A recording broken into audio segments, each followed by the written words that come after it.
Il nous reste maintenant la séparation du gaz dissous dans un liquide. C'est comme le cas des boissons gazeuses.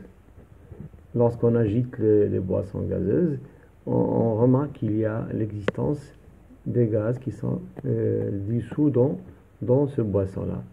Donc, quelle est la méthode à faire? On a deux méthodes. Certains des gaz dissous dans l'eau peuvent être séparés par soit chauffage sans atteindre l'ébullition, c'est-à-dire sans arriver à la température de 100 degrés Celsius, avant. Lorsqu'on remarque qu'il y a ébullition, on arrête. Il y a formation des bulles. Ou par agitation, comme ça. C'est tout simplement, je vais vous montrer deux dispositifs. Le premier, c'est celui-là.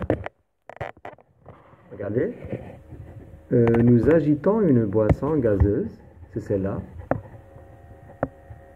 soit par un agitateur magnétique, on les trouve dans les labos. Si on l'a pas, on peut seulement agiter avec la main, du haut vers le bas. Donc on remarque qu'il y a des petites bulles qui apparaissent. Lorsqu'on ouvre la bouteille, les gaz s'échappent. Donc on a séparé les gaz du boisson, bien du liquide qui existe, c'est de l'eau, par exemple. C'est pourquoi, pour les boissons gazeuses, lorsqu'on oublie la bouteille, on ne la ferme pas, ouverte, la bouteille reste ouverte. À un certain moment, lorsqu'on veut boire ces boissons-là, on les trouve, on n'a pas de goût du boisson, parce qu'on a seulement de l'eau. C'est des boissons gazeuses, par exemple, comme Coca, par exemple, ou bien d'autres. On ressent qu'il y a seulement le goût de l'eau sucrée, sans les gaz. La deuxième méthode, c'est celle-là. Nous chauffons un peu d'eau du robinet, par exemple, sans la faire bouillir. Hein. Donc, on va la regarder ici. Il y a l'apparition des petites bulles.